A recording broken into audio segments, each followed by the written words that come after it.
Hey everyone, my name is Andrew Davidson. You're watching Conversations in Pop Culture, and we are back to the basics. And before I introduce my guest, I do want to remind everybody that this episode is brought to you by Pocketjack Comics, who have books like The House of the Golden Princess, White Lily, and you can find their books at pocketjackcomics.com and on Kickstarter. But enough about that, because I have with me comic creator Bret Juliano. So welcome back to the show. Thanks. Thanks for having me back. Yeah, you got a lot going on. Obviously, you just launched a Kickstarter, a family business, an offer you can't refuse, which is on Kickstarter right now. You launched it this morning, and we're going to talk about that. But why don't you quickly introduce who you are? Because you are a returning guest, but it's been a while. It's been about 2 years, I think. Yeah. Yeah, I was thinking two or three. But yeah, so I write and illustrate a comic called Dust Bunny Mafia. It's a newspaper style comic that's like Looney Tunes meets The Godfather. I've been doing it for about 13 years. I have a mix of my own creator-owned stories in it. I've got three paperback trade anthologies featuring my Dust Bunnies and their different mafia families and the different wars that they've constructed between the different creatures. And then over the past 8 years, I've started integrating real life mafia stories into three panel comics on my based on a true story series. Yeah, so let's talk about this. So, like, how did you start? Because I mean, obviously we spoke about this before, but for those who are interested, since it's been a while, like, how did you even come up with this? Because it's anthropomorphic, and obviously you're taking animals, giving them humanistic components, and then you're doing the mob, and it's such an interesting combination that like, how did you even get the idea to do it before we really get into this one in particular? Because I find it so fascinating when people do funky stuff, for lack of a better word. Yeah. Well, growing up, had always wanted to be an illustrator, an animator, something like that. Um, I was one of those kids always doodling, always coming up with my own characters, my own stories, things like that.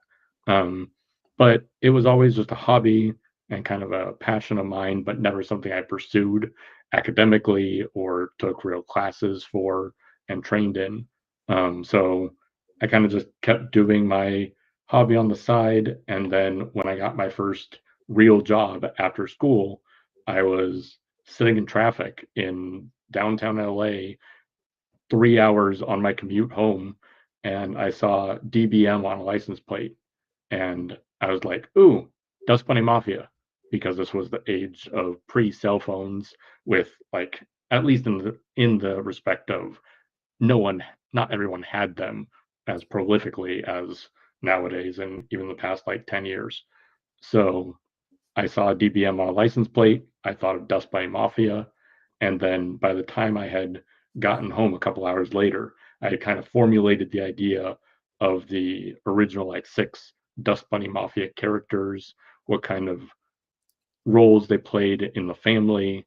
And it took me a couple of years to kind of snowball that into I want to make a comic. Here's the characters, here's the world. And when I first tried to approach my girlfriend at the time with this idea, she was like, I have no idea what you're talking about, but you're an adult, have fun. And was like, just go for it. Okay, and then obviously, I mean, it kind of snowballed into where we are right now, which is, I think you've done 23 campaigns around Yeah. this. So not all of it. I think what was comics or graphic novels. I think was there cards also that you did one for, or was that also in Yeah. the mix? I'm not exactly. I don't know your whole thing. I'm sorry. No, I'm you're good. ill prepared. You know, I'm not being a very good lieutenant in this firm that we're forming. You're all good. So yeah, I've had 23 successful campaigns. I've had a couple that didn't fund, but the majority's been in my favor so far. Um, and I've done two decks of playing cards, a deck of trading cards. I've done a couple of all ages murder mystery noir stories that still fall under the same umbrella. And everything that I've launched on Kickstarter so far ties into the Dust Bunny Mafia world, even if it isn't a straight graphic novel or a booklet or things like that. They all the products are in the umbrella of the Dust Bunny Mafia. Cool, cool, cool, cool. So I want to touch upon that a little bit because I think that what you have actually done is very interesting because you are a comic company, I think, mostly. But I think it gets tricky, right? Because obviously, whenever you're building something and building a universe, you want to have products that maybe aren't comics that expand it a little bit, whether that's a poker chip that fits into the whole mafia gambling, playing cards, but you also don't want to deviate too far. And so, what is that like? Because I think you've hit it well, where you kind of got, for lack of a better word, the tchotchkes and the ancillary products like a playing card, poker chips, things like that. You know, trading cards, but then you also have the majority as comics. And I think it's really tricky because you kind of, I think, need both now. And Yeah. companies are really struggling, I think, to find that niche. And I think you kind of found a sweet spot for it. And so what is that like? I don't know if that was intentional, accidental, or even just figuring it out because it's such a tricky environment at the moment with that type of stuff. Yeah, I've always enjoyed kind of the immersive experience. So thinking about, going to Disneyland or going to any of the like as opposed to if you go to like Six Flags or some kind of Great America, yeah, it's a bunch of roller coasters, but outside of it, there's not the magic that like Disneyland, Disney World, Universal Studios, some of those theme parks have where you walk in and it's like suspended disbelief. You're in the world of Disneyland. They hide how the roller coasters are built and like you see the little front end, but a lot of the actual mechanics behind it is all hidden away from your eyes, so you're not focusing on you know how it's all operating. You're focusing on the illusion or the setup and the imagery and stuff. So with that in mind, that's kind of how I've approached my comics. And so I want to build the world because online is a lot harder to sell that as opposed to meeting me in person at a convention when I have my table, when I'm wearing my fedora and my branded t-shirts that all match in, and like my convention table that has at one point a leather briefcase and crates, wooden crates that are stained to look like old, uh, fruit packing and that kind of a um, gritty tone.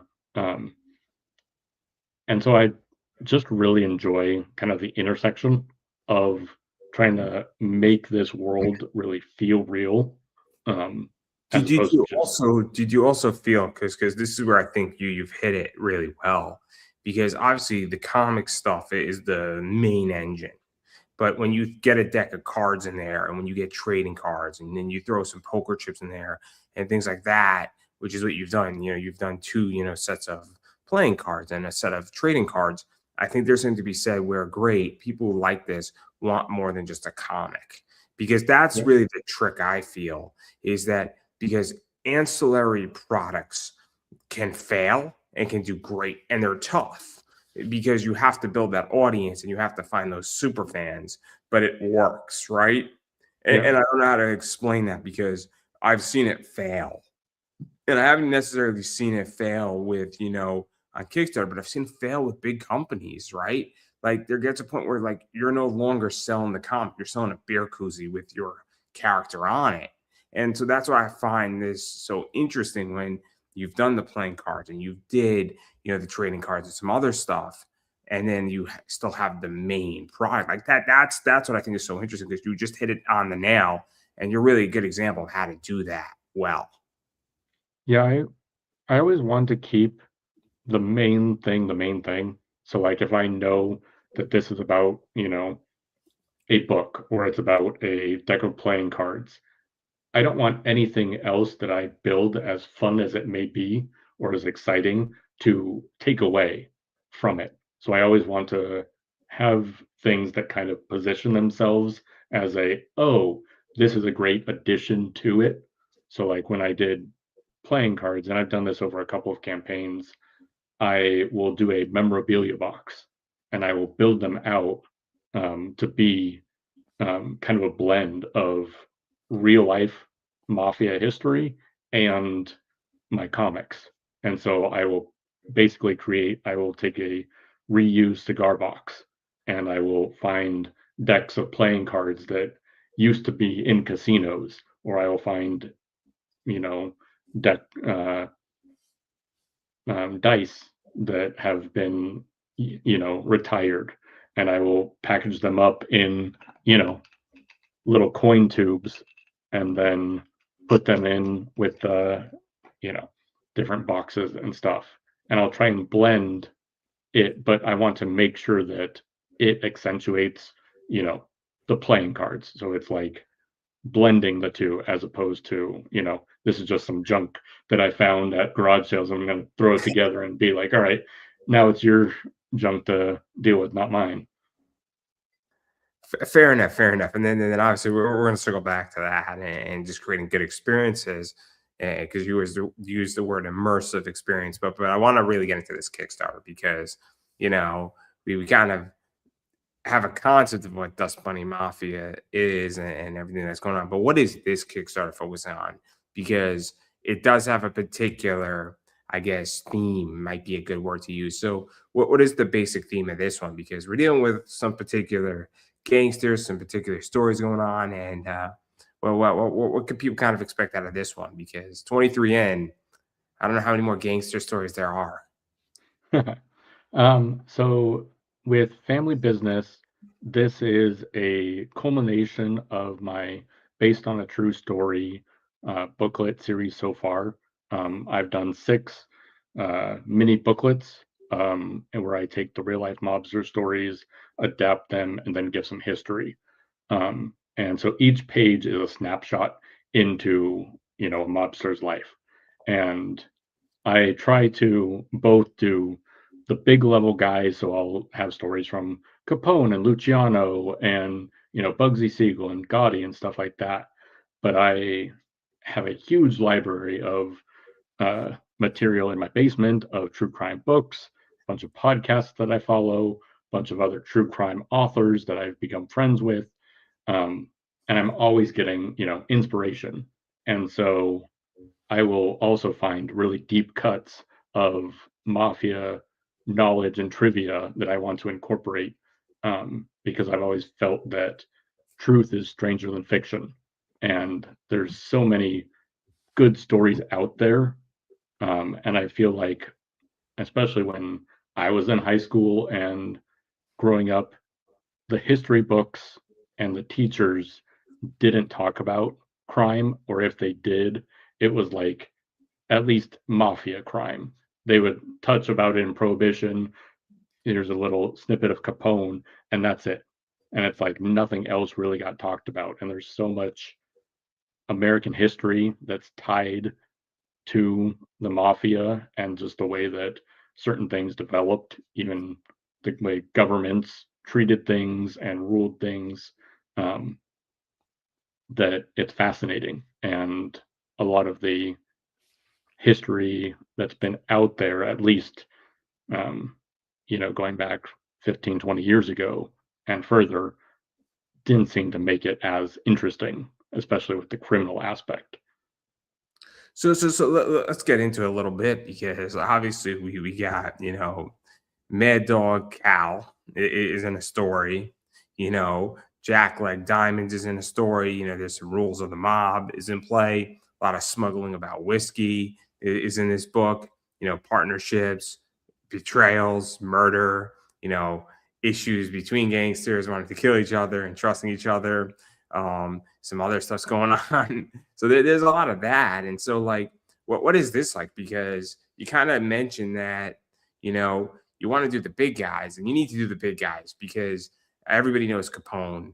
Everybody knows, Sammy the Bull, right? Everybody knows those people. But then you get into people who are like a lieutenant or a smaller gang, or just, you might have a gang somewhere in like Oklahoma that's maybe like an 8-man gang that's running something, and you need to have both. So what is this like to even figure this out? And because Capone might bring in people, but you still need content if that makes any sense. I don't know how to explain that, but like what is that like to even just figure out? Cool, we're gonna deal with these stories, and we're gonna have like the mixture because, again, I don't know anything about Legs Diamond. I know nothing about him. I don't even know anything about Mad Dog Cow either, for that part. Like, I know the big ones, right? So I don't know how to so like what is that like? Because it's interesting, right? When people read this, because they're gonna get a sense of what this is, right? Yeah.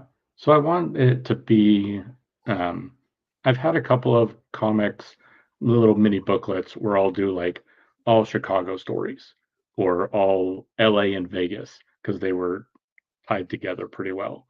Um, but for this, I really wanted it to be kind of an all-encompassing of, so like zooming out of, so that you're seeing not just the big name superstars of the mob, but you're also kind of getting, here's some lower level guys. Here's the crew that was in Denver, Colorado that you wouldn't expect, as opposed to New York and Chicago and LA and Vegas, that there was stuff in Tampa, for instance. There was a mafia crew down there.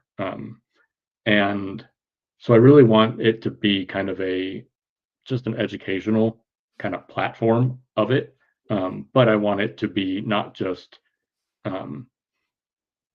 just the big guys, but kind of expose the underbelly of it so that you're actually seeing how things work. And it's not just the heavy hitters that, a lot of the mafia, glamorized and highlighted the killings and the kind of violent side of it. But I'd say, that was like maybe 10 to 20% of what the mafia did was the high profile, shooting things up. And um, so a lot of the people that made a lot of money in the mafia and earned power and respect were the people that didn't do those, and but they kind of stayed in the background and let you know, the headlines come from, the people that were the more violent offenders. Let me ask you this, because this is where I think this gets interesting as well, is that we all see the glamorization of the mob, right? And the whackings and the killings. I mean, I love Casino, right? And I love this scene where they beat the shit out of the guy because he has his boots on the table, right? And Joe Pesci's apologizing to Robert De Niro's character, right? And same thing in Bronx Tale where they beat up the biker gang, right? And now they're running it. And I mean, I don't think a Bronx Tale has much violence, right? It really doesn't, right? Versus American Gangster that has a lot of violence in that. And so what is this like? Because, I don't think there's much murder in your book. I mean, and I say that, I mean, I say this kind of like the scene in Get Hard where he's like, murder's my favorite, and Get Hard. But like, it's so interesting because we see the highlights and we see the glamorization, but we don't really see in movies or in gangster, I guess television, you know, that you're running whiskey. What's the business of running whiskey or moonshine? Like we don't see that business, right? Like, I mean, Yeah. so I don't know like how you feel about that, but like it's such an interesting and different perspective, I guess. But you're doing it also through a very unique lens where this isn't humans. And that's what also the other thing makes it interesting is that these are birds, rabbits, rats. I don't know what else other animals there are in your book. For the most part, I think there's a few others, right? Maybe a cat, maybe a dog here and there, but like Oh, I've what? got about 100 different characters running through. But yeah, I mean, the majority are the little critters. But then when it came to real life characters, if someone had a animal sounding nickname, I would turn them into that animal. So like I have Sammy the Bull is a bull. I've got Chin Gigante is a chinchilla.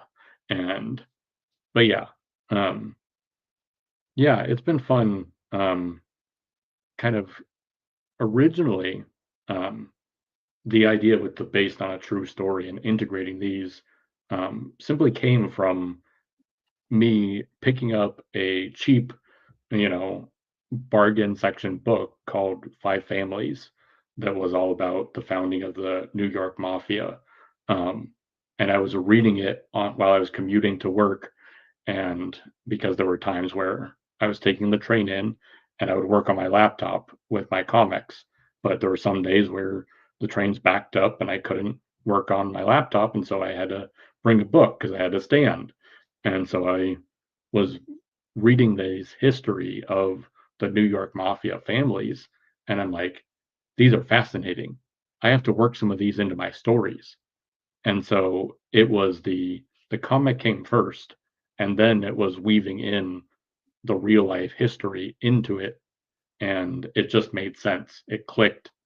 And then when I moved to Chicago about 10 years ago, I lived in Oak Park, which was the kind of gangster hotbed of where they lived, actually.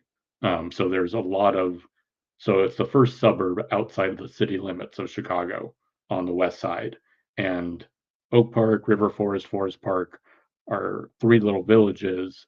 And that's where Machine Gun Jack McGurn, who was a Capone enforcer, who was kind of the architect behind St. Valentine's Day Massacre. He had a house on the north side. Um, Tony Accardo, who was a longtime Chicago boss. Sam Giancana, who was a Chicago boss. And there's a whole mess of these mobsters who lived in these neighborhoods. Their houses still stand. A bunch of the mobsters are all buried at the same cemetery and not too far away. And so just being around that area and living in it. And it was like, oh, I've got to incorporate some of these into my comics. So interesting. It's just it's fascinating, right? To take that and then to go even further into this because obviously, I mean, you're incorporating and you had an original story and then now you're kind of telling events that have happened and what is that like to even just do the research on that, make sure it's as accurate as humanly possible, and also the other thing that I think just to throw this in there as well is that you're doing this in maybe 3 6 panels at the most too, and that's the other thing too that is really cool is that it's kind of like I don't know how you feel, but writing short is hard. I don't know Yeah. if people realize, but writing something and getting to the point in like 5 sentences or less is a really difficult task. And so, what is that like? Because you want to do these people and these events justice, but you don't want to bore the reader and expand beyond, I guess, 3 or 6 panels. And so what is that like? Because that's also the cool thing about this too, is that it's kind of like a newspaper thing. Like I could see this in like the funnies, but it's not Yep. funny. I don't know. Does that make sense? Yeah. No, that was one of my main inspirations when I started the comic was newspapers were dying. It was starting to become the digital age of, everything moving online with newspapers. And I'm like, but that's what I grew up, that's it was the tangible reading the newspaper in black and white for the comics during the week and then having the 4-page 8-page spread of funny papers on the on Sundays. And so that was always the goal is if I didn't work in animation, I was going to create a newspaper style comic. And it took a lot. The first couple of years when I was producing just even my own stories, it took a while to kind of get my footing, um, and just kind of be able to tell something succinctly in 3 panels or learn how to say, okay, this is a story I want to communicate and I need to do it in, 30 strips.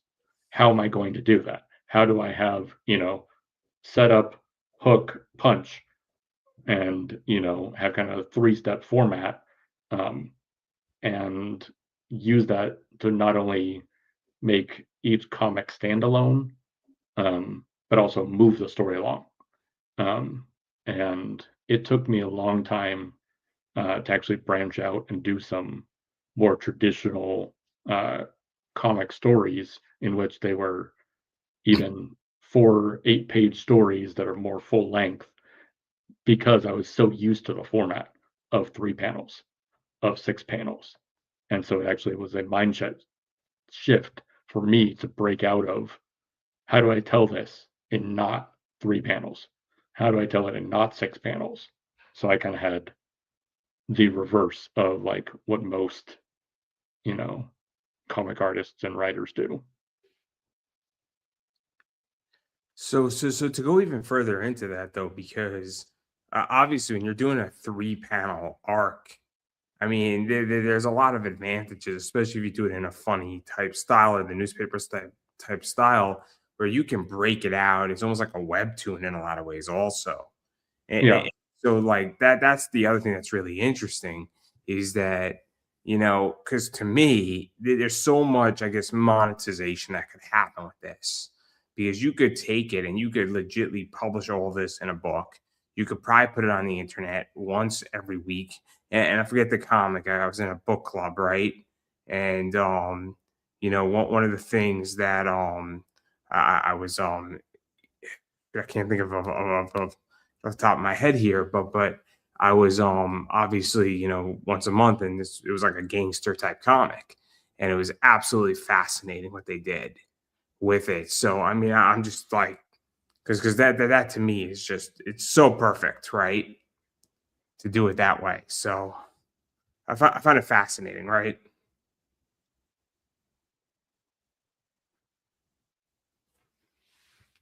Yeah. Uh, I mean, Sorry. I've just no, you're all good. Um, yeah, I always loved the idea of the 3 panel. And it I will say that earlier on, when I first started doing the based on a true story series, I definitely had the kind of imposter syndrome when I started reaching out into the true crime historical mafia groups on Facebook because I was doing something so different. Because a lot of those groups are either like big fans of the movies, of Godfather, of Sopranos, of things like that, and they're like diehard fans that are like so invested in that realm of pop culture. Or you have the former newspaper reporters. You have people that like worked on the ground, trailing the mob, and then moved into uh, kind of, then started writing books um, on the subject matter and stuff. And so I felt very out of place originally because I was like, I'm an illustrator taking mafia stories, but I've actually found nothing but love and respect for from that community and from I've gotten to know a lot of true crime authors, historians, former mobsters, and things like that. And despite all of that, I've only had one negative interaction that I can think of in that realm overall that I take seriously. So That's so interesting, right? Because what you've done is so interesting, right? Because you've taken it, and I wouldn't say this is a kid's book, but you've added, I guess, a different perspective. So one of my favorite books is called Cat Shit One. I don't know if you've heard of Cat Shit One or read Cat Shit One, but for it those sounds familiar, but who don't know it, the basic concept is that it's about the Vietnam War, and every person or every character is an animal. So the United States is a rabbit. You got the French are pigs because they caused Vietnam. In case anybody didn't know this is their fault. France caused Vietnam. In case you didn't know that, everybody. And if you don't believe me, just look at it. If you go back and read The Quiet American, it's pretty evident. But I digress on that point.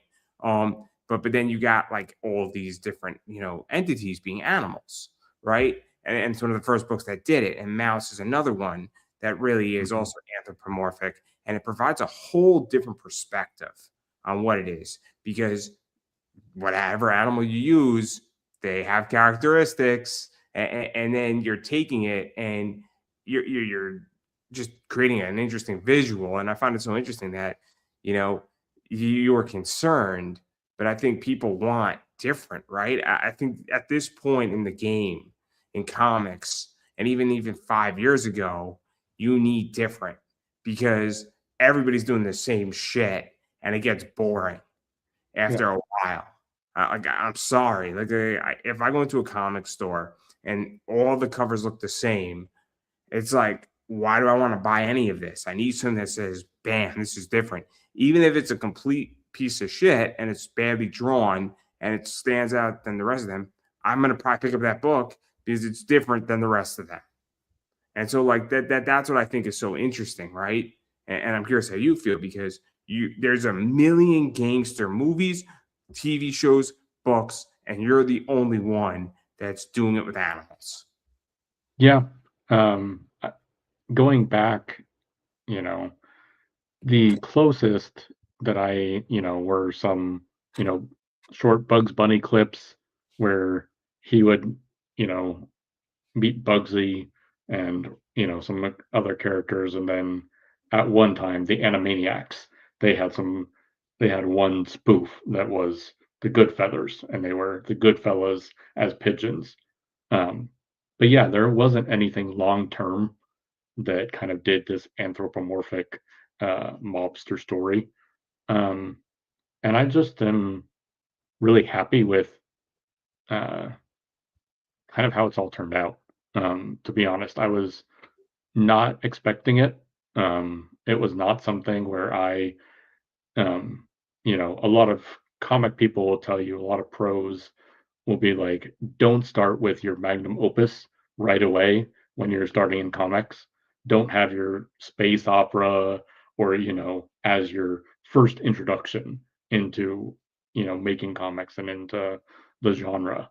Um, and mine never started out that way, but that's what it's become.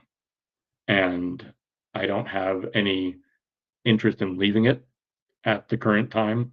I've got so many more stories to tell. I've got so many more things I want to do with the comics,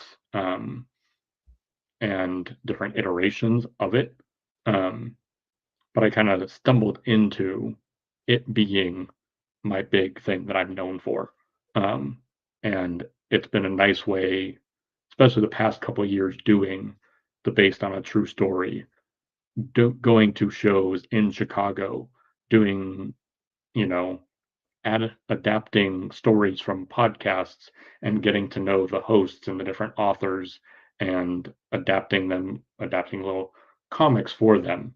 That I've gotten a real good relationship with some of these guys to be like, hey, can I use? And they're like, yes, use whatever's, if you need transcripts, if you need files that we've referenced in the show, let us know. You're welcome to do anything, and then I've gotten such a good rapport with some of them that I don't need to ask permission anymore, like to post it and to be like, credit them. It's like, we don't need to see it. We trust you. Just go and do it. Obviously, I don't want to beat this whole thing to a pulp here and then what's going on, but I do want to talk about the Kickstarter stuff because obviously, I mean, you obviously have the creative side down and you have a lot of permission, you got a lot of steam going, but obviously Kickstarter is so interesting with it too because at this point, I mean, it's complicated on Kickstarter, right, to fund anything in today's age and you're having a good first day that you launch, I think you're at 30%, which is good. And you're not expecting to, fund in your first day. But nonetheless, I mean, it's difficult. And I don't know how you feel about Kickstarter, but I've seen a lot of people have a lot of struggles with it. And I don't know how you're feeling, but it's a tough entity out there. Yeah, it's definitely gotten harder the past few years. Um, I ran my first one in 2019, and it the first couple of years, COVID was actually one of the best years for me in terms of Kickstarters, and that period.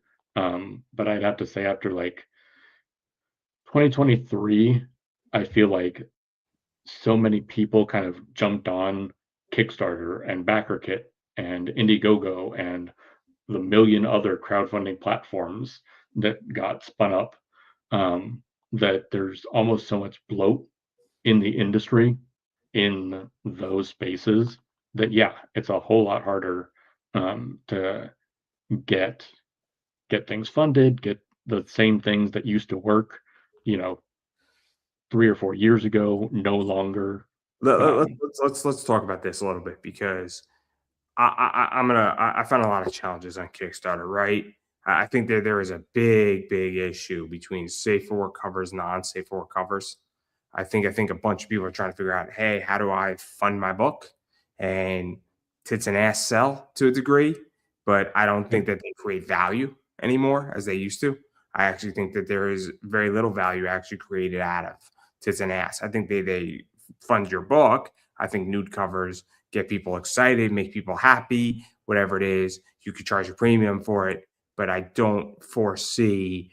I think it's a problem, right? Because I think it is an artificial sweetener in the market yep, on actual projects because they're not I'm trying to figure out how to say this. It's tricky. So I don't know how you feel about that because I think it's actually what you said. It bloated the market. It artificially creates the market. It affects the market. It's a very complicated entity. I don't know. It's a controversial topic because I yeah, think it does more damage than good. yeah. No, I fully agree. And I mean, it doesn't fit within my brand, but at the same time, I wouldn't do it, and I wouldn't. Um, those aren't typically campaigns I want to spend my money on, anyways. Um, but it has a draw for certain audiences, and yeah, they do sell.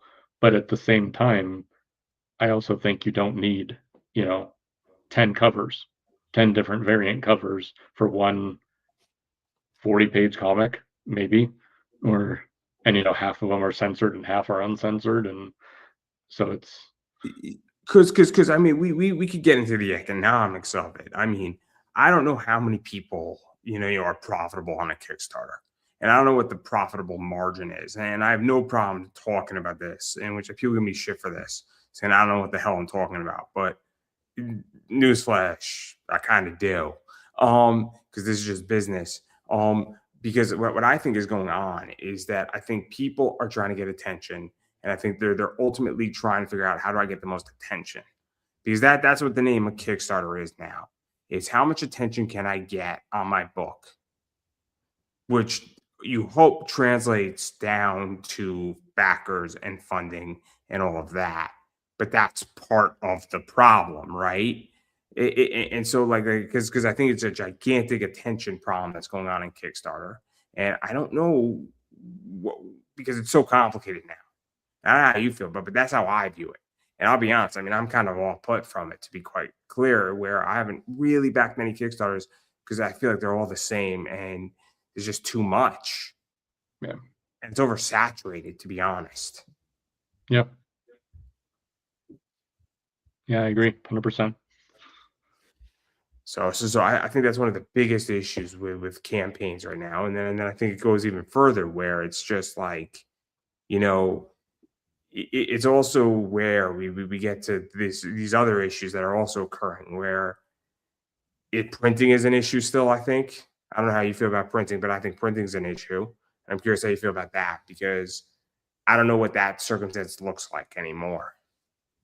Um, I haven't had, as many issues recently with it. I've found, several local local US trade printers, that I've been able to, you know, be able to get my books printed at reasonable cost and not have it be inflated too much. But I'm not doing the volume of, you know, Comics Tribe or Orange Cone Production or even bigger, indie comic people or I'll non. be honest with you. I don't know if they're even doing the volume that they were doing years ago.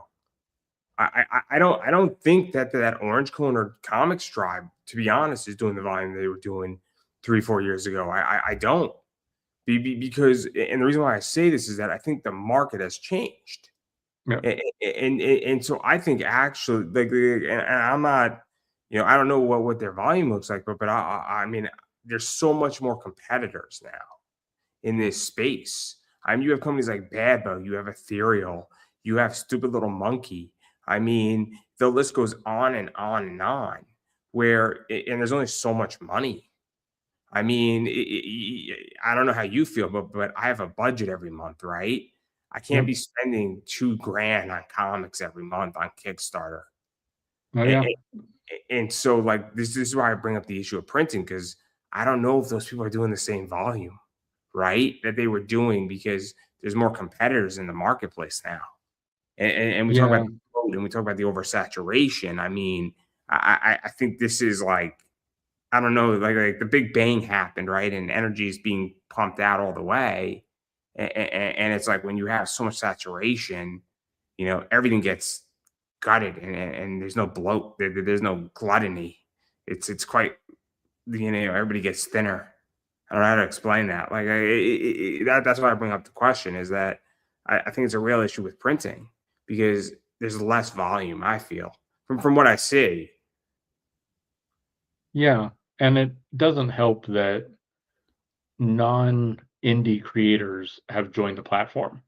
And it wasn't just, a one-off of like a movie star teamed up with, a hired an illustrator to, come up with a, one-shot graphic novel. You have like full-on corporations that, have massive budgets that will then return to Kickstarter or to different crowdfunding platforms. And it's like, you have no reason. You have so much reach and you have so much budgets made for this kind of stuff. You can do television ads, you can do this, you have theme parks, you have all sorts of, outlets that you can merchandise for. Why are you on our platform? Why are you on the indie platform when you have all this other reach and you're already in, you know, the bookstores and all the, other places? I mean that's also complicated in its own right. I mean, look, I mean, is it IEW or is it Image that is doing GI Joe right now? I think Image I is doing GI Joe on Yeah, Kickstarter right now. And look, I love GI Joe as much as everybody else loves GI Joe, but I also am looking at this and saying like, you guys have so much money that like because to a degree, it's good for the consumer who wants those books. And there's nothing wrong with that. And it's an interesting platform, it's an interesting play. But I agree that it's also the idea that Kickstarter's mission has now changed. It used to be the idea is that you were an indie person kickstarting a project and you needed some money, and maybe you put 3 G's of your money in, and then you need to raise the other 3 or other 4 for printing, finish the art, and get the project done. And now you're it's not almost going to a bank. You won't do this because you'll never make your money. But yeah, and now it's become almost a distribution center, and I don't think anybody's really talking about it. I actually think that I don't want to say people are lying, but there is an element of untruth being spoken on this. And look, I mean, I'll just say because I don't really care. People hate me enough in this industry anyway, but I think there's a real issue, and I've said this before, is that I think that the well's been poisoned as far as collecting by Kickstarter. I genuinely think the well has been poisoned because when it used to be that artists were more exclusive, now if I want an artist to do a cover for me, I can go hire that artist and they'll happily do it. yep, Before they used to have, I don't want to say honor among thieves, no pun intended, since we're talking about the mob here, but it used to be that a Keith Garvey would maybe only do work for Zenoscope and maybe like Coffin Comics, but now if you reach out, you get on his waiting list, he'll do work for anybody on Kickstarter, and now he has 60, 70, 80, 100 covers a year. There's no longer exclusivity. And I think it's yep, been a real issue. And those books sell because people like his artwork, but I think it's a real problem. I think the well's been poisoned, and I think value has actually been depleted out because of Kickstarter. yeah, But then you have a story like yours where I don't think your book is gonna appreciate the same way these variants are going, but I think it's an amazing story, and I think it's a fun story. And this is where it gets really complicated because I don't know how many. This is the issue where are people collecting covers or want stories, and it's a mess, and then it frustrates me to no avail.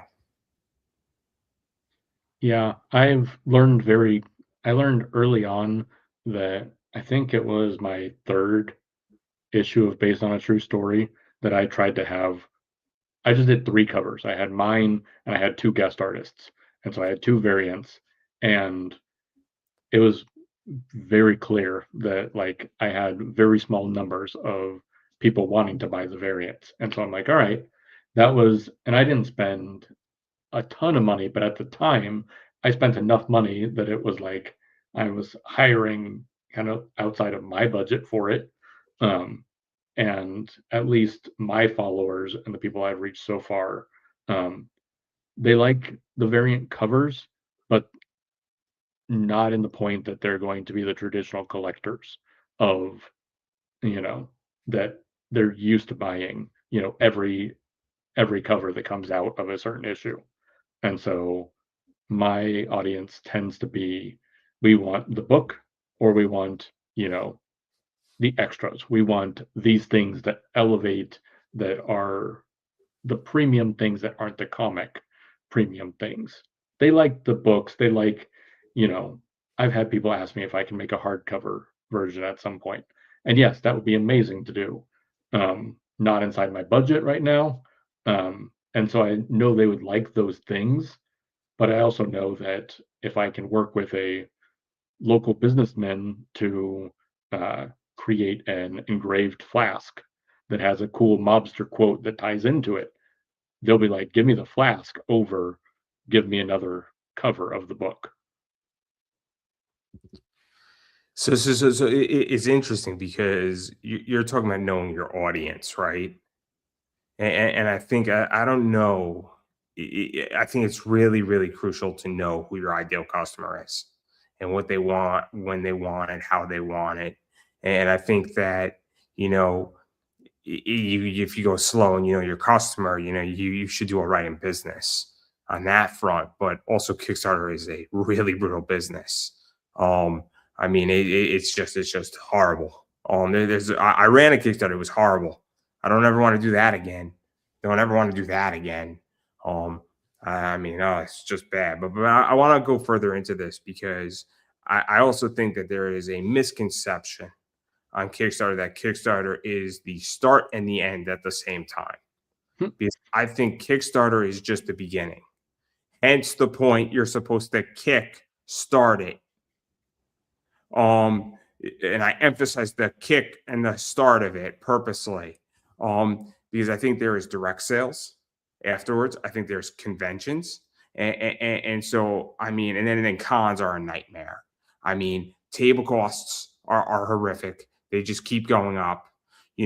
Where to go to a con to sell your book is a big issue right now. Um, Getting there, I mean, I don't know if you're going to C2E2 or if that just happened, but getting a table at C2E2 could be difficult.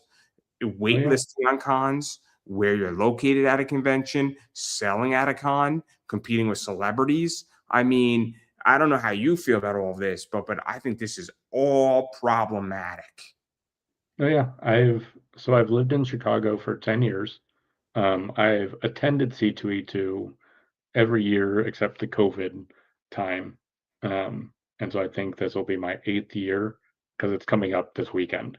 And the past this was the first year that I applied for an artist alley table, and I was waitlisted, which is fine. But yeah, it was $500 for a table, and um, it was when I did the math on it, there was about 400 tables in the artist alley from the diagram that they put out last year, and from what they said on the wait list is they had over 2,500 applications for Artist Alley. And when I did the math, it ended up being something like, I think they said something about 17% were it may have even been less than that for the actual amount of people that were able to get in or get on wait lists, as opposed to the other, vast majority that weren't, that were just outright rejected. Um, and, you know, I live in Chicago, I live in a suburb, but I'm a local creator.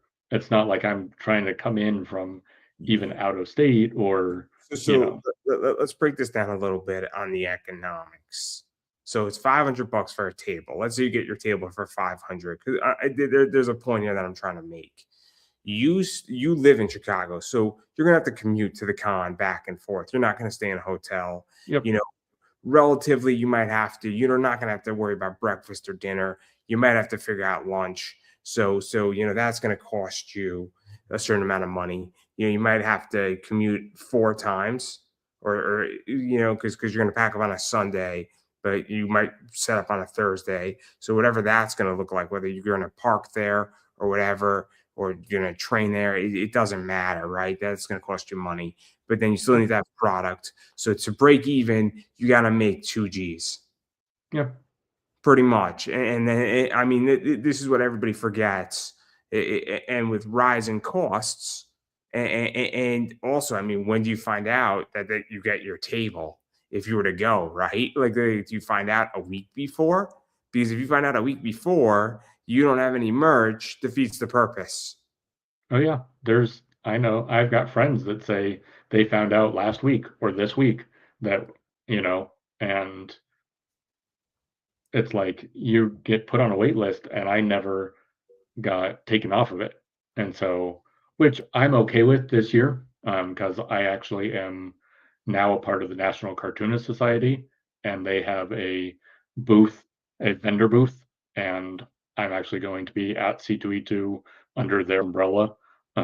And so I'll be able to sell my merchandise 3 days, uh, three different slots on the 3 days, and I don't have to, lug, you know, I still have to get down there and do stuff, but I'm, doing a small suitcase to sell my merchandise as opposed to having boxes and crates and, pallets worth of merchandise and trying to organize all of that logistical nightmare.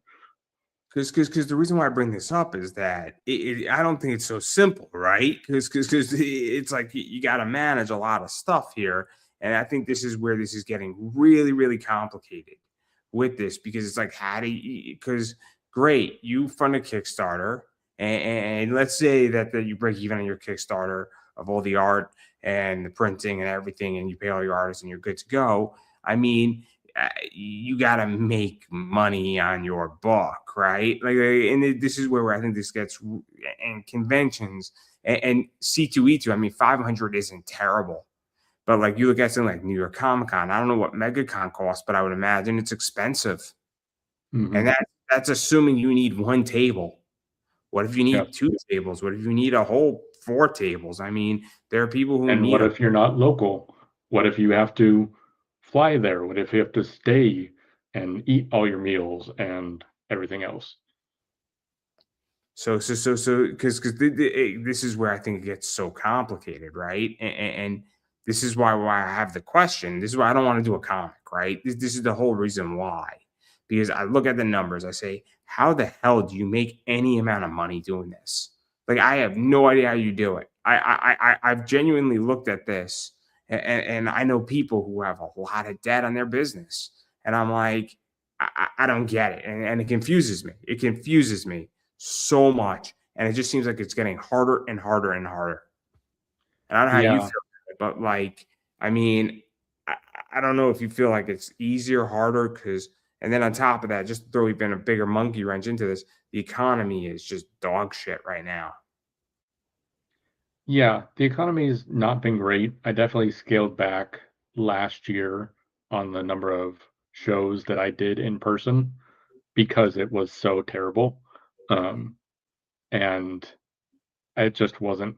So I was like, all right, for this year, I've I'm a lot more selective in my shows that I'm doing, because it's not worth it just to, spend 50, $100 for a day and maybe make your cost back if you're lucky.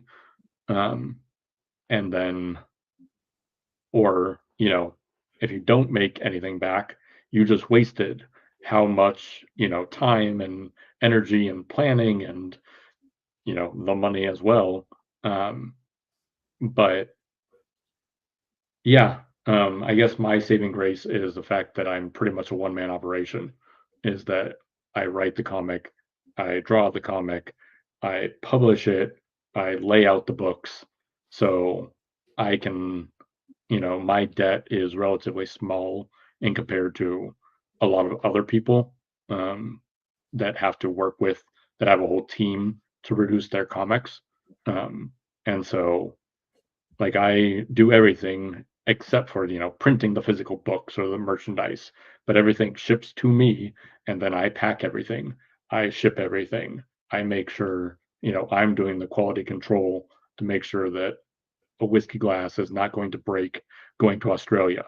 And, I'm figuring out the logistics of, the shipping costs for all of that so I can make that money or incorporate that into my budget. Um, but most people don't have that advantage of, you know, being able to do it themselves for, pretty much start to finish.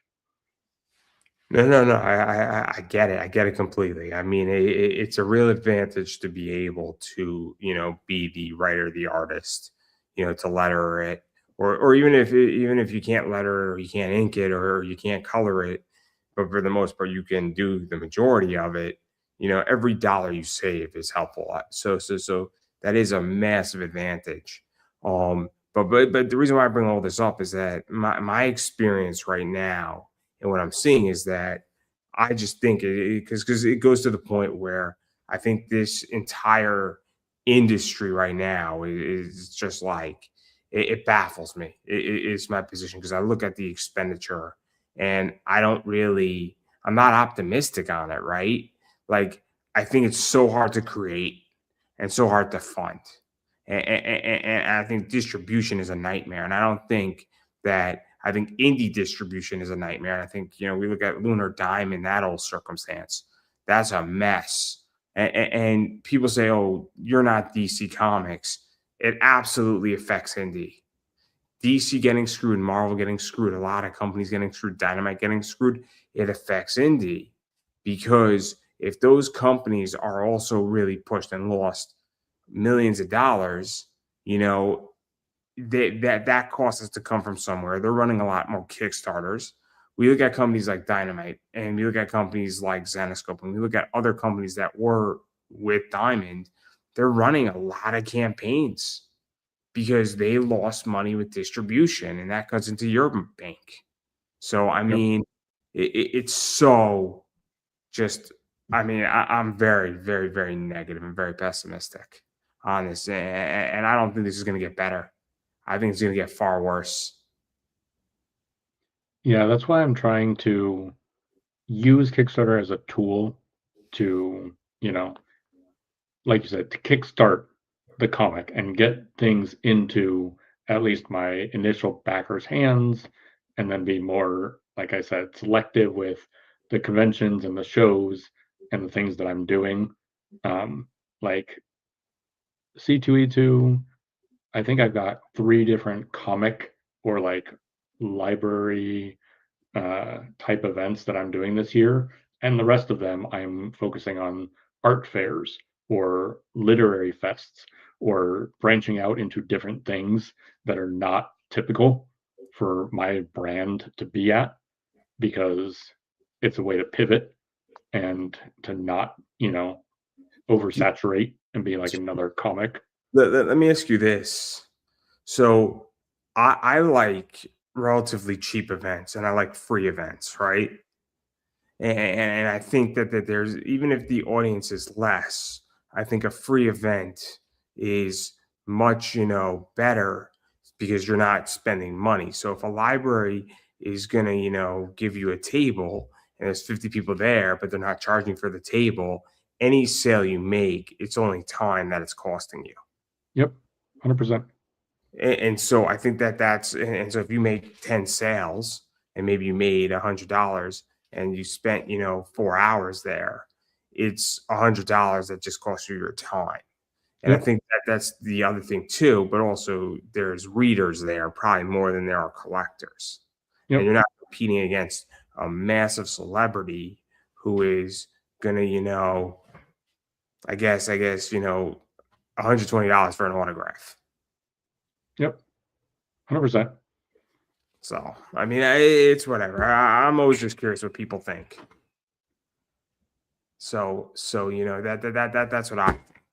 But I don't know. I mean, I'm just curious where you think the industry is going to go because obviously you're in it and you're pivoting and you're at the I guess I wouldn't say ground level, but you're climbing up the ladder.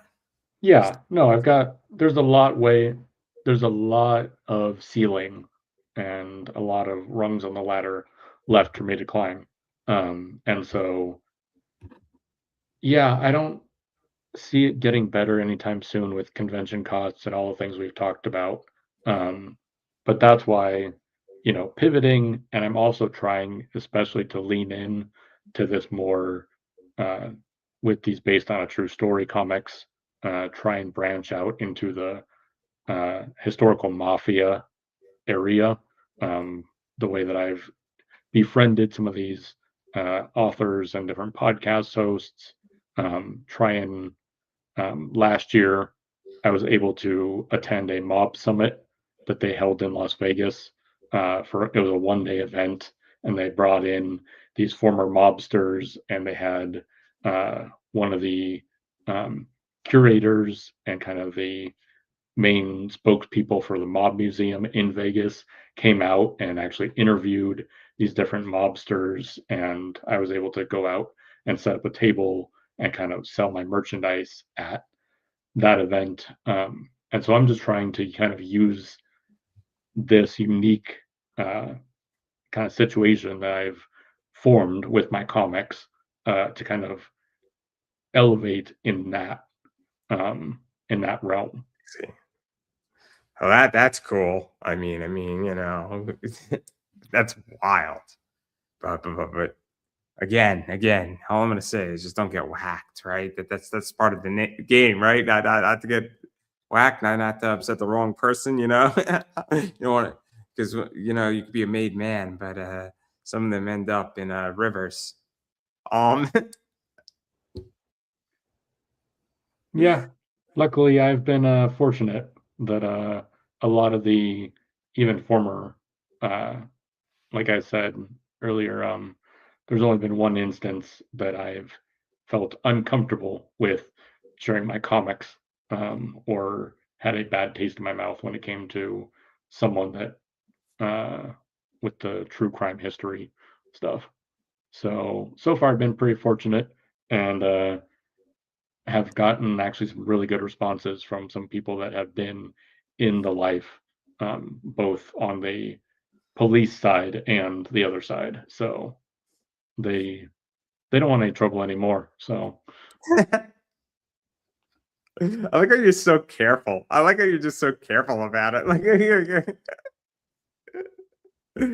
but obviously, I mean, there's a lot of stuff going on with this. Obviously, this is the 23rd that you've done. A lot of stories. I think you've done at least probably 1,000 plus, right? So yeah, I mean, I've got at least 1,000 stories, individual strips that I've done, and that doesn't include the anthology work for different, you know. So and I mean, obviously, I think you've done, obviously all over the United States. I think you've probably done some stuff in Canada. I don't know if you've done, you've probably done some stuff in Ireland because there's the Irish mob and some stuff, right? I mean, you've gone all over. I don't know if you've touched Australia per se, but you know, there's a lot of stuff that could be touched here, and there's a lot of other things and there's a million stories. But I want to back out of this, and I do want to ask you some questions. Best mob book to read? That's not yours. uh, Five Families by Selwyn Rab. Uh, it's yeah, it's the book that got me interested. It's literally a kind of monolith of mafia history for New York, and kind of sets the foundation from, the late 1800s into like 1990s era mob, and it's 800 pages of thick mafia history. Okay, best mob movie to watch. My favorite's The Godfather, Part One. Uh, I enjoy a lot of other ones, but that's one I will always go back to. I don't know if this is going to count, but best mob TV show. My I don't know favorites, if it counts. I don't know if it counts. yeah, I'd separate it because it's different. I really enjoyed Boardwalk Empire. Um, and there's another one, but I'm spacing on the name. It was it only had 2 seasons, and it was like Miami focused. But I'll remember it after we get off. Because Peaky Blinders was good. Peaky Blinders is good, but I wouldn't say well, they've got some mobsters in it, but it's a very different crime family and different structure. It is. It is. And then I mean, I enjoyed the what was it? Tulsa King. That was fun.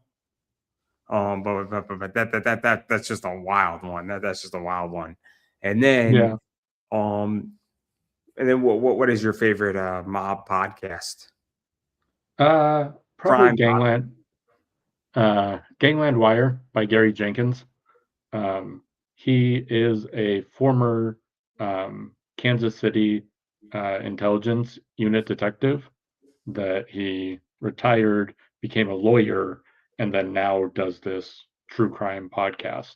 And he's been doing it for at least a decade. And he has some great guests, both authors. I actually had a guest spot on his show last month, and then he also will bring you know former undercover agents, and you know he's not gotten like Sammy the Bull on his podcast, but he will bring in former mafia members as well. So if you like the historical mafia angle, definitely check out Gangland Wire. Okay. Okay.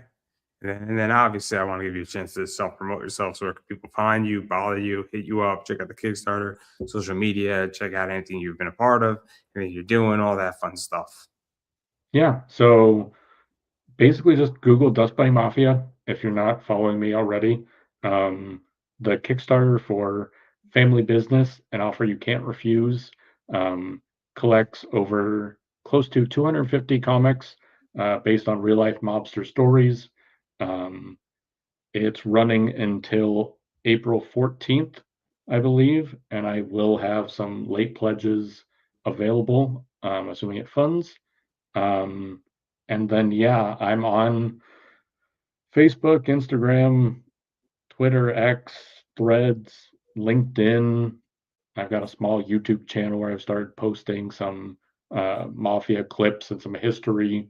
Where I'm trying to do some reels and different videos, kind of showcasing some of the artist historian. And then, yeah, I've also got a Substack on my website, comics.dustbunnymafia.com. But yeah, just search Death by Mafia and you'll find me. And then since it's my show, I'm going to promote myself. Obviously, I'm Pop Anime Comics on Twitter, Pop Anime Comics on Instagram, Pop Anime Comics on Facebook, Pop Anime Comics on TikTok, Pop Anime Comics on YouTube. Please subscribe. I have over 1,200 interviews, all sorts of people. You name it, from everybody from anime voice actors all the way to cosplayers, people in the adult industry, crypto. No mobsters yet, but it's not. It could happen. It could happen. You just never know when. But I like to say that I've interviewed everybody and anybody, and I cannot promise you will get smarter by watching me, but you will be entertained. I can assure you of that. So that is everything. And then I finally do have an eBay store, and it is Pop Anime Comics Collectibles. So come look for us on eBay at Pop Anime Comics Collectibles, and we sell cards like this. We sell comics like this. We sell comics like this in my store, and I sell cards like this in my store as well. So I've been saying it for a long time that if you're looking for something, shoot me a message, see if I got it in my store. If you see something, feel free to make me an offer, buy it, whatever you want. If it's not up there and you're looking for something, shoot me a message because I may have it, just may not be listed. And then finally, if you do shoot me a message and I do not have it, chances are I know somebody who does, and I'm more than happy to direct you to the right person so you can get what you want, so you can be a happy individual, because I know how hard it is to find the stuff you're looking for. So that's everything that I got going on. Again, all my socials down below. Feel free to reach out to me. I'm pretty friendly. I don't bite, I promise. And that's pretty much everything I got going on. And I'm going to give you the final word. Yeah, just thanks again for having me. And, everyone have a great night. And I don't think I could have said it any better myself, and that is a wrap.